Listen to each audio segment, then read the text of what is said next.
The day I opened a $50,000 per day fine for digging a pond on my own land, I realized this wasn't about water or wildlife. This was war. The HOA wanted my ranch, my freedom, and my future, but they picked the wrong cowboy to bully. Here's how I fought back with security cameras, a retired judge, and a pond full of ducks that started a revolution. I stood there, mouth wide open, holding a letter that felt heavier than a truckload of bricks. Bold red letters at the top screamed notice of daily fines, $50,000 per day. I read it again and again, thinking maybe it was a prank or a mistake, but it wasn't. Right there in black and white was the reason: unauthorized construction of a pond on HOA controlled land. What? This was my ranch, my property, my dream. The letter was taped to the wooden gate that marked the entrance to my 40-acre ranch in rural Arizona. Behind me, the sun glistened on the fresh water that sparkled in my newly dug pond. I had just finished planting cattails and lily pads the day before. I'd later learned those cattails I planted would become evidence in a courtroom, and those ducks? My star witnesses. It was supposed to be a peaceful project, small wildlife haven, a place for birds, frogs, and maybe a few happy ducks. I had even hoped to teach my nieces how to fish here one day. But now I was being threatened with fines so large they could crush me, and it was just the beginning. I stormed back into the house, letter crumpled in my hand. My dog Buck looked up at me from his spot on the porch like he could sense something was wrong. How can they fine me for something I built on my own land? I said aloud, pacing. They can't do this, can they? But I already knew the answer. These HOA people were powerful, sneaky, and very used to getting their way. And they had just declared war. How does a homeowners association claim land owned by my family since 1974? Turns out their updated map had claws and lawyers. Let me tell you how it all started. 3 years ago, I left my city life behind. I was working 60-hour weeks in a gray cubicle, missing sunsets, fresh air, and the sound of crickets, when my Uncle Jim passed away and left me this ranch. It felt like a sign. I packed up my life, left Dallas behind, and moved to this quiet town in Arizona. At first, the ranch was a mess: run-down fences, broken water pipes, barns filled with cobwebs and rusted tools. But I saw the beauty. Every morning, I woke up early to fix one thing at a time. I learned to weld, dig, build. I fell in love with the land. It gave me peace in a way nothing else ever had. The idea of the pond came one spring morning when I saw a group of deer standing near a dry patch of earth behind the barn. They were sniffing around for water. That's when it hit me. If I built a small pond, it could help the wildlife and give the ranch even more life. I wasn't trying to do anything fancy, just something natural, kind, helpful. I saved for 6 months, hired a local crew, followed every environmental rule. I even spoke to someone from the county who said, as long as it's on your land and not hurting any waterways, you're good. That was all I needed to hear. The digging began. Neighbors drove by and waved. One even dropped off some snacks and said, looks like a great idea. But then came her, Sandra Harkness. She pulled up in a shiny black SUV while we were finishing the second layer of the pond liner. She had on sunglasses that probably cost more than my pickup truck and wore a pearl necklace to a construction site. Sandra's pearls cost more than my pickup. Her lawyers talked zoning codes. I talked about thirsty deer and kids learning to fish. Excuse me, she said, stepping out like she was walking onto a movie set. Are you aware this land falls under the Greater Desert Hills Homeowners Association? I blinked. Sorry, what? This land, she repeated, pointing at the ground with her manicured finger, is part of our HOA's development zone. You need approval for any structural changes. I left. It just slipped out. Couldn't help it. This is my ranch, I told her. I'm not even in your neighborhood. She smiled, but it wasn't a friendly smile. It was the kind that made your stomach feel tight. According to our updated map, your property touches the protected buffer zone. That's enough. She handed me a brochure. It was thick, colorful, and filled with rules. I barely glanced at it. I'm not part of your HOA, I repeated. I never signed anything. My uncle owned this ranch since 1974. She tilted her head. Then you should have read the new land annexation agreement filed last year. I froze. Annexation? What agreement? You'll be hearing from us, she said, climbing back into her SUV. That pond will need to be filled in immediately. I thought it was a joke, some neighborhood lady trying to feel important. But a week later, that letter arrived. I called the number on the bottom of the notice. Hello, this is Greater Desert Hills HOA office, a chirpy voice answered. I asked to speak to someone about the fines.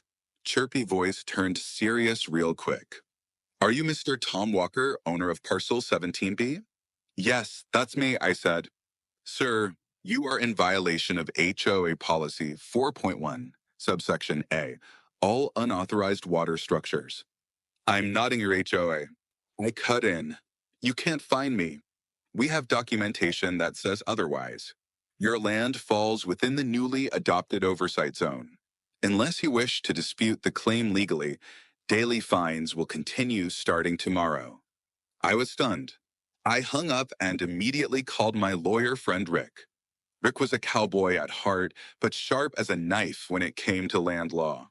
They're bluffing, he said, but we need to act fast. Send me everything you've got. I faxed him the notice, annexation documents, and photos of the pond. While I waited for his response, I tried to go about my day like normal. I fed the horses, I checked on the fence line, gave Buck a bath. But I couldn't shake the feeling that something bigger was coming. 3 days later, I woke up to the sound of a drone buzzing over my ranch. I stepped outside in my boots and pajamas and looked up.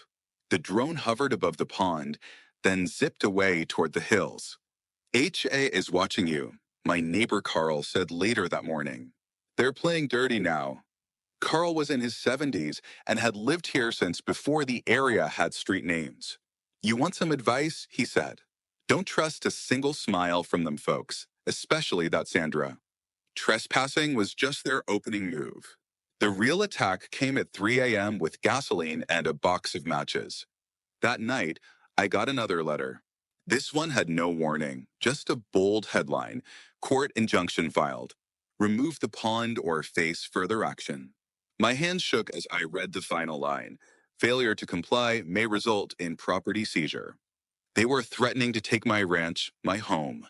But something far worse happened the next morning. I went outside to feed the animals and saw tire tracks in the mud near the pond. At first, I thought it was just the rain, but when I looked closer, I saw footprints, fresh ones.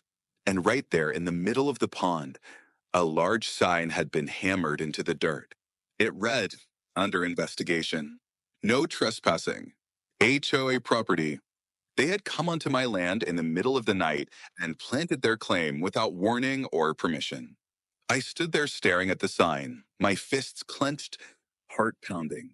This wasn't just about a pond anymore. This was war, and I was done playing nice. I yanked that sign out of the ground so hard I nearly tore my shoulder.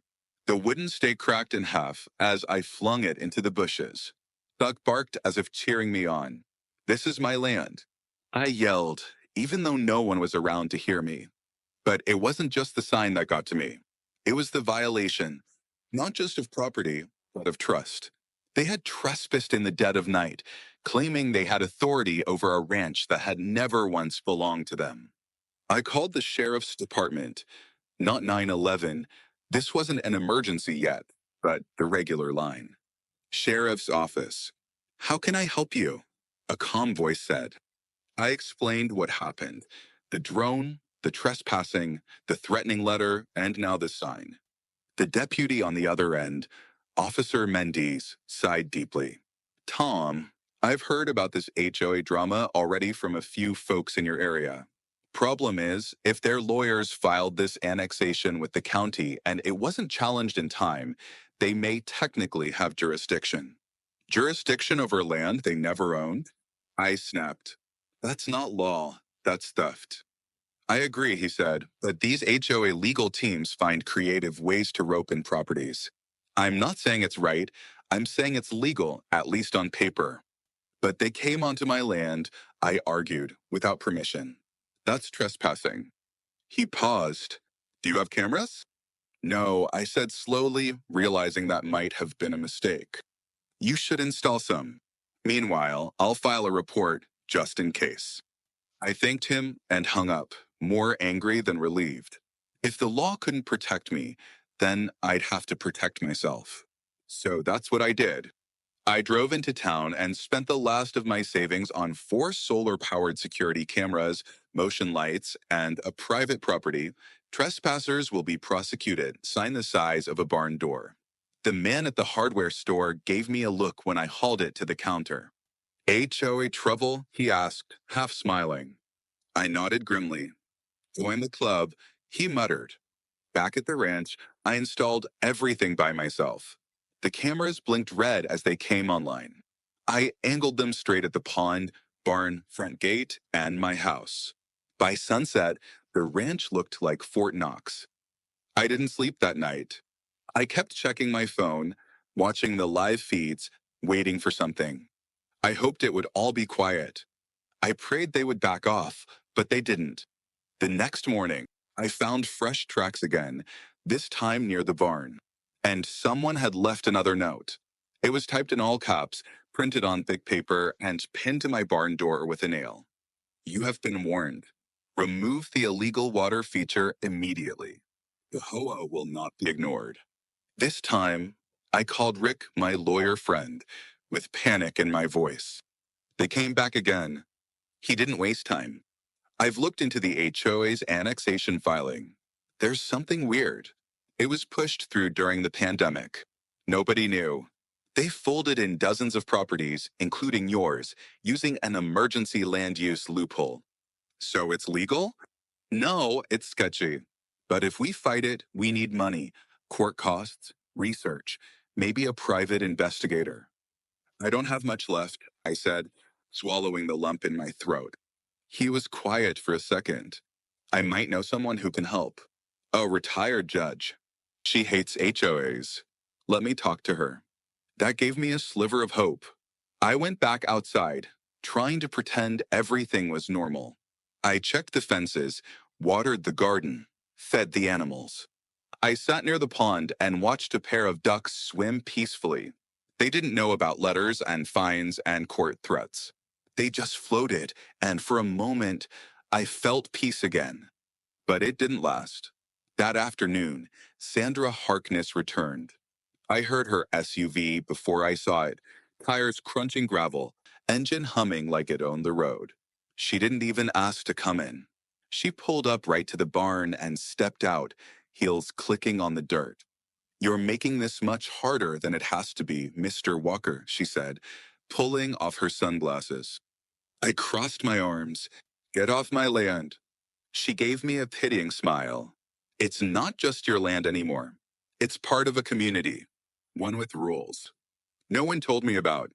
Well, you were supposed to do your research. I don't recall seeing a line in the listing that said, maybe secretly stolen by the local HOA. Her face twitched just for a second. You're in violation, she said, pulling out a tablet. We have video evidence now. Unauthorized construction, refusal to comply with multiple notices. You're facing over $150,000 in fines as of this morning. You know what I see? I said, stepping forward. A woman trespassing. Again. Sandra took a step back. Are you threatening me? No, I said, stepping forward. I'm telling you that if you or your people come back here again, I will call the sheriff and I will press charges every single time. She sniffed. Good luck with that. She turned to leave, but not before dropping something in the dirt. I picked it up after she drove off. It was a red folder. Inside was a lawsuit. Greater Desert Hills HOA versus Thomas Walker. They were officially suing me. Rick called again that evening. Bad news, he said. They filed for an emergency court hearing. They want the judge to grant them immediate access to your property to remove the pond. If the judge agrees, they can bring in equipment and dig it up even if you refuse. I nearly dropped the phone. When? 2 days from now. I sat on the porch staring at the land I had fought so hard for. 2 days. That's all the time I had left to save the pond, to save my home. Unless I stood up. Mind racing. If they wanted to bring in bulldozers, they'd need access. And if there's one thing I can control, it's my land. I grabbed tools, marched toward the front gate, and started digging. By nightfall, I had buried giant metal poles in concrete, reinforced the main gate with steel crossbars, and wrapped the fence in heavy-duty chains. If they wanted to come in, they'd have to drive through a wall of steel and fire. Just as I locked the last padlock, my phone buzzed. It was the security camera alert. I opened the app. A black SUV had pulled up to the edge of the property again. Two figures stepped out. They were holding something. Not another sign. Not a letter. It was a gasoline can and a box of matches. They were walking toward the barn. I dropped my phone. Buck growled beside me, sensing something was wrong. I snatched my flashlight and sprinted down the gravel path, boots pounding the earth with every step. My heart was beating so loud it echoed in my ears. I wasn't armed, but I grabbed the closest thing I could find, a rusted metal rake leaning against the side of the shed. As I neared the barn, the figures froze in the camera's infrared spotlight. One was tall and lanky, the other shorter, stockier. Both were dressed in black hoodies and had ski masks covering their faces. One of them was definitely holding a red gas can. The other had his hand in a box, pulling something out, maybe a lighter. "Hey," I shouted, raising the rake like a madman. They spun around. The tall one dropped the can and took off running. The shorter one hesitated for a split second, just long enough for me to see a familiar logo on the back of his hoodie, the HOA seal. He bolted into darkness after his buddy, feet slapping the dirt as they disappeared behind the trees lining the back of the property. I reached the barn, panting. The gas can still had the cap on. It was full. A box of matches lay in the dirt. My hands trembled as I picked them up. They were actually going to burn my barn down. Burn it just to make me give up. I dialed the sheriff. This time, I did call 911. Within 20 minutes, two patrol cars showed up, lights flashing across the ranch like a scene from a movie. I showed them the gas can, the box, the video footage. Officer Mendes, the same guy I spoke with before, reviewed everything with a grim face. "This is arson," he said, "or attempted arson at the very least." "Did you see the logo?" I asked. "That was an HOA hoodie." He nodded. "We can't arrest someone off a blurry video, but it sure looks like it. If it's them, they're escalating." "Isn't that a felony?" "It is," I asked, "and we'll be opening an investigation. You'll need to make a formal statement in the morning." After they left, I couldn't sleep. I sat on the porch with Buck, shotgun across my lap now. No more rake, no more hoping. This was personal, and they were willing to destroy everything I'd built just to win. The next morning, I filed a report, gave the deputy the security footage, and added details about Sandra's threats. They promised to follow up, but warned me again. "They've got expensive lawyers, Tom. Stay calm and smart." I called Rick next. "This is no longer just a land dispute," I told him. "They tried to torch my barn." He whistled. "That's a game changer. If we can link them to the crime, we can bring criminal charges. That could void their lawsuit entirely." "Can we prove it?" "Not yet. But there's something else you need to know." He paused. I did some more digging. Sandra Harkness isn't just the HOA president. She's also the CEO of a real estate investment company. She's been buying up foreclosed land and flipping it for profit. And guess what? Your ranch is in the middle of a development corridor she's trying to create. I felt cold all over. "She wants to force me out," I whispered. "Exactly," Rick said. "If you lose the lawsuit and can't pay the fines, she can petition the court to seize your land as compensation." So this was never about the pond. Nope. The pond just gave her an excuse. I felt like the ground was shifting under me. Every kind act, every moment I spent making this land a home was being used against me. And yet, I couldn't give up. Not now. I had to fight back. So I made a plan. The next day, I hosted a pond picnic.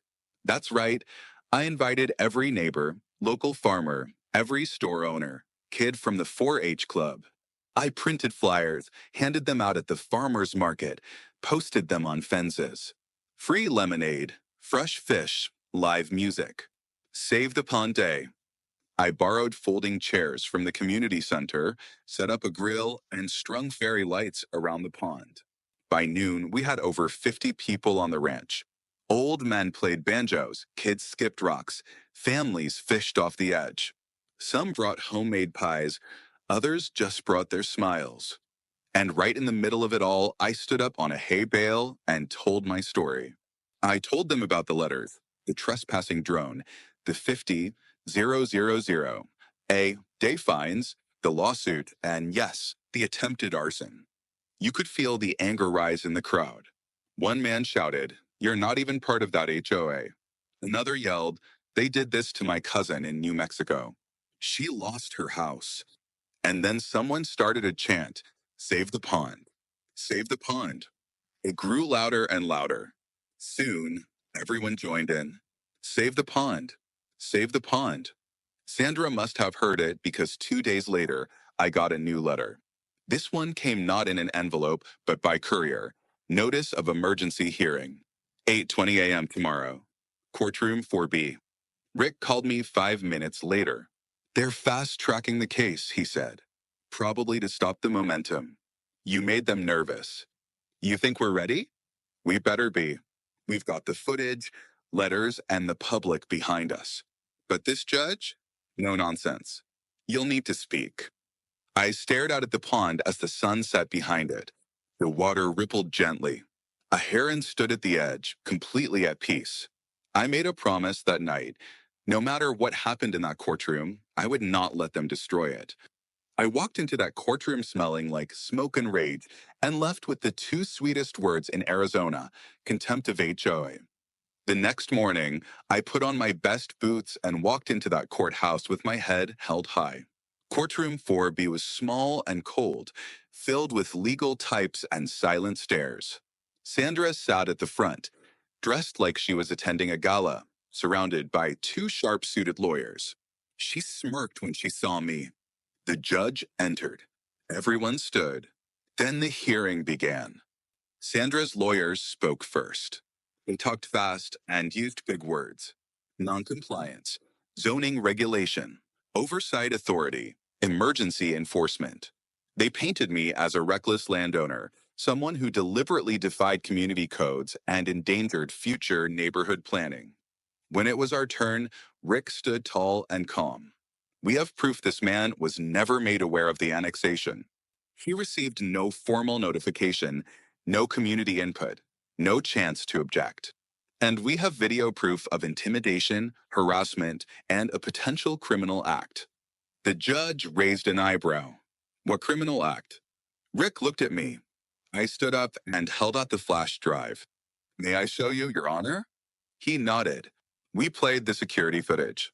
The judge watched as the two hooded figures crept onto my land, as one lifted the gas can, as the other pulled out matches. Then she froze the frame. "Zoom in," she said. We did.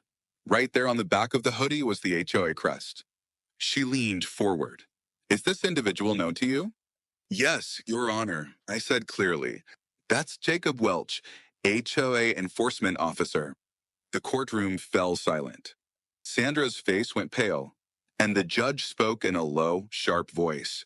"If this is true, we may be dealing with conspiracy and attempted arson." Then she slammed her gavel once. "This court is going into recess. I need to review this new evidence." We all stood, stunned. But before we could leave the room, one of the judge's clerks rushed in, whispering something in her ear. The judge's face tightened. She looked up and made a grim announcement. "There's just been an emergency. Someone just broke into Mr. Walker's ranch and set fire to this barn." I nearly collapsed in the courtroom. The words didn't feel real, like they'd come from a nightmare or bad movie. My barn? On fire? No. Rick caught me by the arm. Tom, focus. We need to go. My legs moved on autopilot as we rushed out of the courtroom. I barely registered the shocked murmurs echoing through the gallery or the judge's warning that court would reconvene once the fire report came in. Outside, the sunlight felt too bright, the world too loud. Rick's car tires squealed as we peeled out of the parking lot. My phone buzzed nonstop, calls, messages, alerts from my security cameras. One glance at the footage told me all I needed to know. Black smoke, flames leaping up the side of the barn, Buck barking frantically, and then the feed went dark. Please God, let Buck be okay, I whispered. By the time we reached the ranch, fire trucks were already there. A half dozen neighbors stood at the gate, blocking off reporters and onlookers. Someone had brought bottled water. Someone else held a hose, helping the firefighters. The barn was nearly gone. Ash and twisted metal were all that remained. The air smelled like burned hay and wood. My chest tightened. But then I saw him, Buck. He came sprinting toward me, singed but alive, tail wagging and tongue out. I dropped to my knees and hugged him like he was my own child. Good boy, I whispered, fighting tears. You're okay. You're okay. Rick stood behind me, silent, letting me breathe. Officer Mendes approached, grim-faced. We got here as fast as we could, he said. It looks like the fire started on the far side, probably poured accelerant through the vents. They knew exactly where to hit it. I nodded. Any witnesses? A couple. One said they saw a dark SUV speeding off just before the smoke started. Same model as before. I didn't need to guess. It was them, Sandra and her pack of HOA wolves. This wasn't just harassment anymore. This was full-on war, and I was done playing defense. Later that night, after the fire crews left, I stood in the middle of the ruins. The barn had held so much: tools, feed, family heirlooms, memories. It was more than wood and nails. It was a piece of my life, and they tried to burn it out of existence. But something about fire is, it reveals what can't be destroyed. My resolve hardened into steel. You want to push me out? I whispered into the night. You'll have to drag me. The next day, the courtroom looked very different. The judge was stone-faced, the atmosphere tense. Even Sandra's lawyers looked less smug. Before anything else, the judge read from her notes. The court has reviewed video evidence of trespassing, attempted arson, and now the suspected burning of the plaintiff's barn. At this time, the court is issuing a temporary injunction against the Greater Desert Hills HOA. They are to cease all enforcement actions against Mr. Walker until further investigation. Gasps filled the room. Rick smiled, just slightly. I finally breathed again. But it wasn't over. Sandra stood up.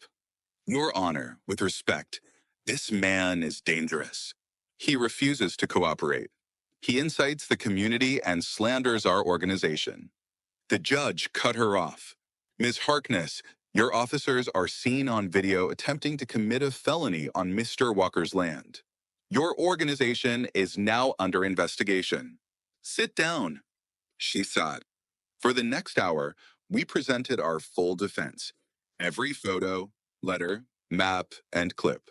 Rick explained how the land annexation had been hidden in legal paperwork, how no local owners were notified, and how the HOA was trying to push through an illegal development project. I watched the judge's expression harden with each revelation. Then it was my turn to speak. I stood, hands slightly trembling but voice steady. Your Honor, I began. This land was a gift from my uncle. It was broken when I got it, just dirt, dust, and splinters. I didn't buy it to get rich or flip it. I came here to find peace. I fixed the fences, helped animals. I grew vegetables, and I built a pond so thirsty creatures could drink and so kids in the neighborhood could learn to fish. I never asked for trouble. I paused, but this HOA forced its way in. They told me I had no right to improve my land. They fined me threatened, trespassed, and when that didn't work, they tried to burn me out. I glanced at Sandra, whose face had gone stiff and unreadable. I don't have millions. I don't have connections. But I have neighbors. I have truth. And I'm not leaving. The judge sat back, watching me with calm eyes. Then she turned to Sandra. Miss Harkness, are you prepared to testify under oath regarding your organization's annexation methods? Sandra hesitated. Her lawyers whispered rapidly. No, she finally said. Not without counsel present. The judge nodded. Very well. This hearing is suspended. But let me be clear, this court is not inclined to favor organizations that abuse power. Outside the courtroom, reporters swarmed. Cameras flashed. Rick shielded me as we pushed through.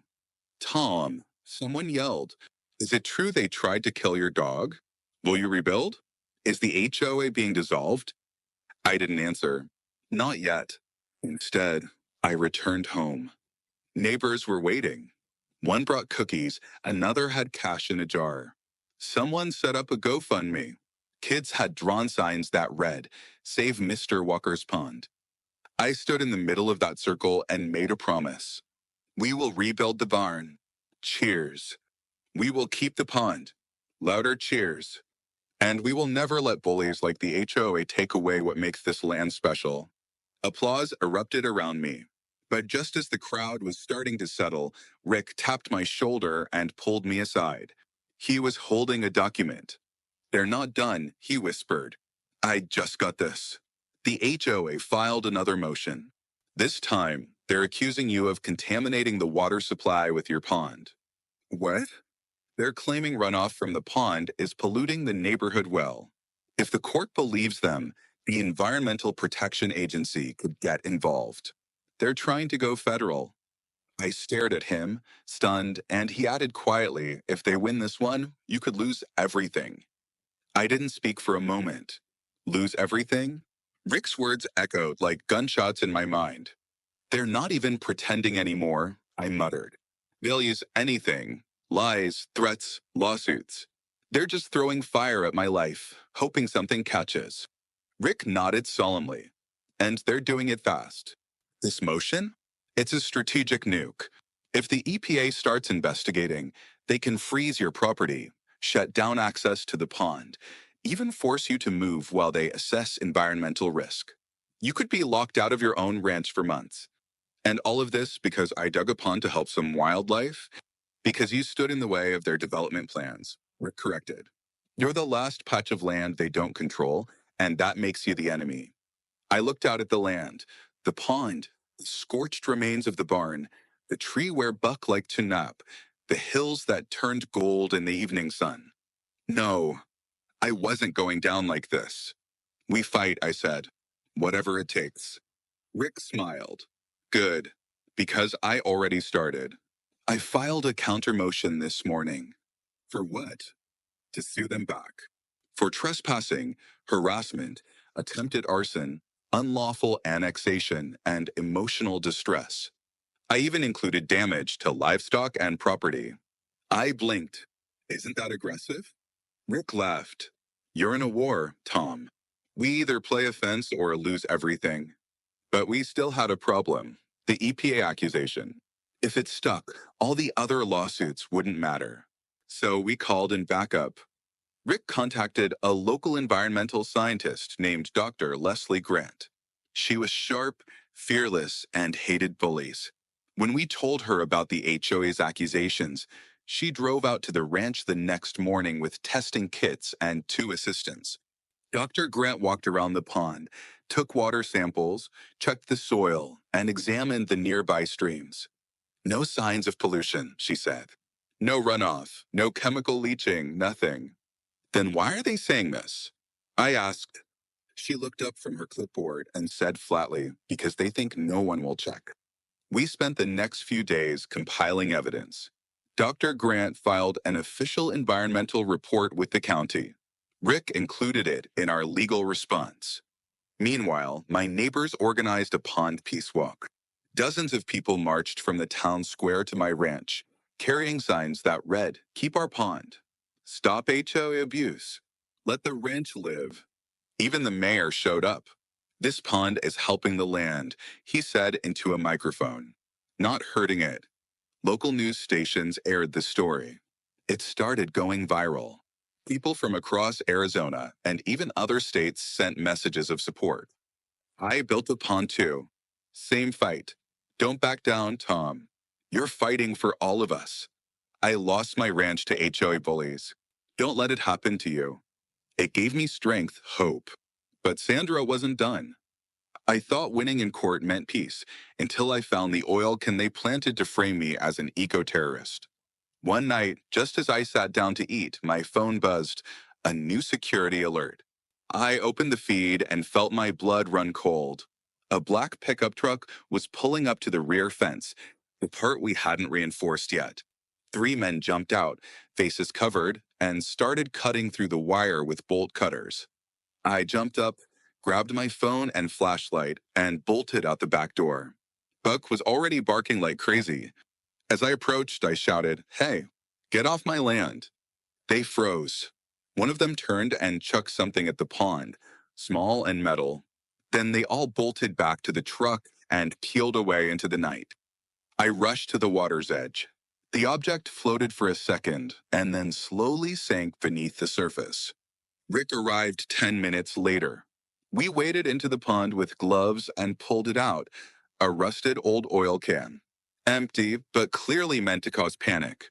"They're trying to frame you," Rick muttered. The next morning, we sent the oil can to Dr. Grant for testing. She confirmed it had no trace elements in the water. It hadn't been there long enough. Still, it was a message. They were willing to plant fake evidence. That day, we filed an emergency motion with the court to bar any further contact from the HOA or its agents. We submitted every video clip, every letter, every report. And then we waited. The final hearing was scheduled.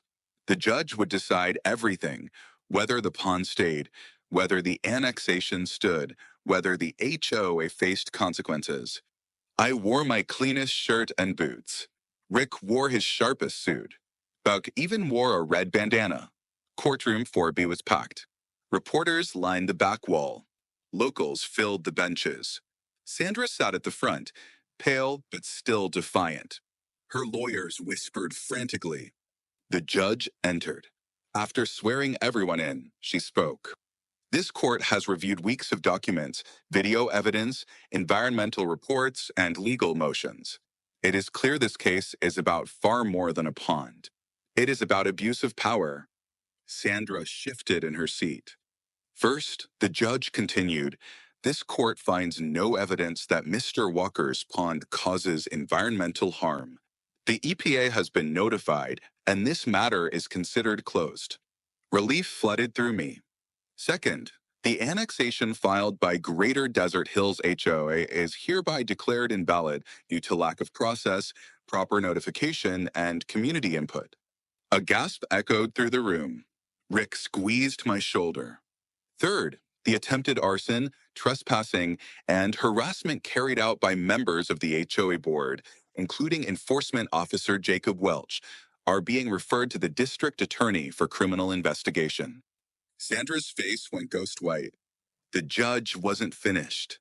"This court orders the HOA to pay Mr. Walker $175,000 in damages for emotional distress, property loss, and legal expenses. In addition, the HOA is barred from making any future claims on Mr. Walker's property." I sat stunned. It was over. We'd won. As the gavel fell, the courtroom erupted in cheers. People clapped, hugged, even cried. I stepped outside into the sunlight, blinking back tears. Neighbors gathered around. Rick clapped me on the back. "You did it," he said. "No," I replied, smiling.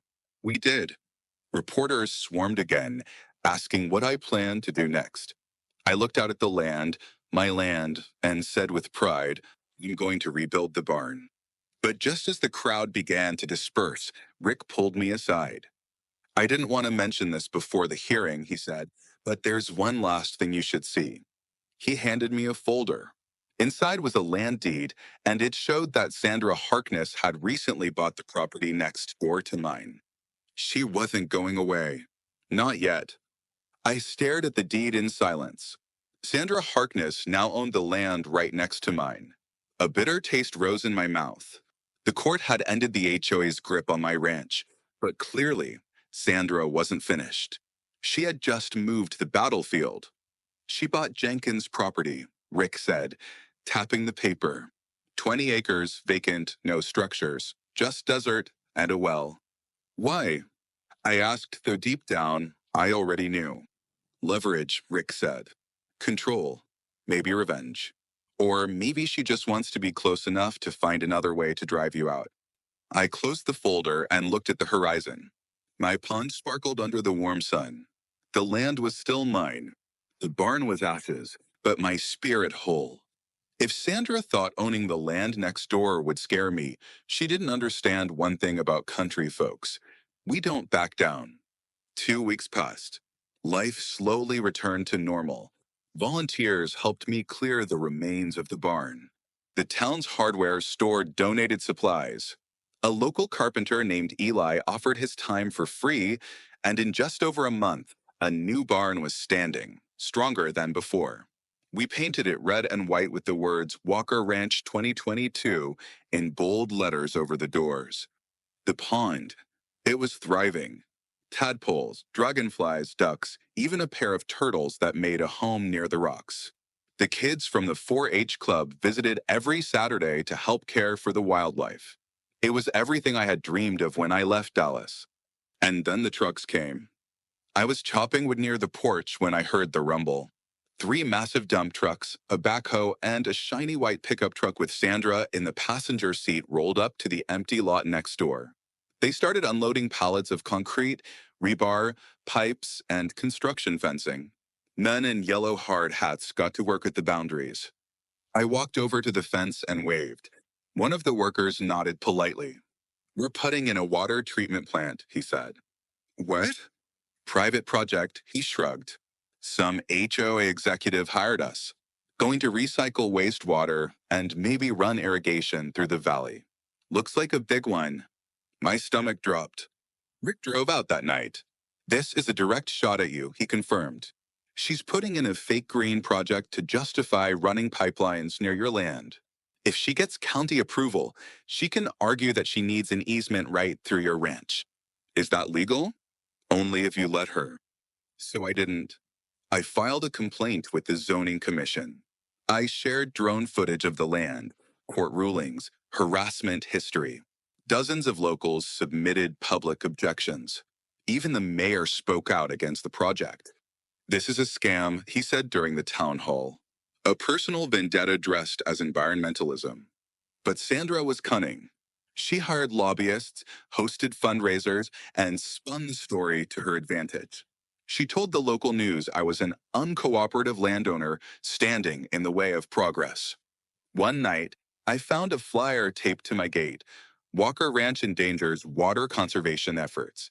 Why is he blocking sustainability? It had a photo of me taken without my permission from when I was hauling hay, looking grumpy and sweaty. They made me look like a villain. I burned the flyer. Then I did something I hadn't done since all this started. I went to visit Uncle Jim's grave. It was a quiet spot under a mesquite tree on the north side of the ranch. I knelt beside the stone, brushing off dust and leaves. I didn't think it would be this hard, Uncle Jim, I whispered. But I'm not giving up. The wind picked up, and the trees' branches rustled above. And that's when it hit me, the north side. The land Sandra needed access to, the part where she hoped to run pipes, was filled with mesquite, wild cactus, and hard rock. It was a protected habitat for a rare desert owl. I remembered reading about it in one of Uncle Jim's journals. If I could prove that, she wouldn't just be blocked, she'd be barred permanently from developing there. Rick jumped on it fast. We contacted a wildlife biologist from the University of Arizona. She came out with a camera crew, hiked the ridge, and after 2 nights of observation, captured video of 3 nesting desert owls, a protected species under both state and federal law. The footage aired on local TV. Rare owls spotted near proposed HOA construction site. Sandra's project stopped overnight. Not paused, shut down. County revoked her permit, citing environmental protection laws. The Federal Wildlife Agency opened an investigation. And just like that, her dream of paving over the desert died in the same dust she tried to bury me under.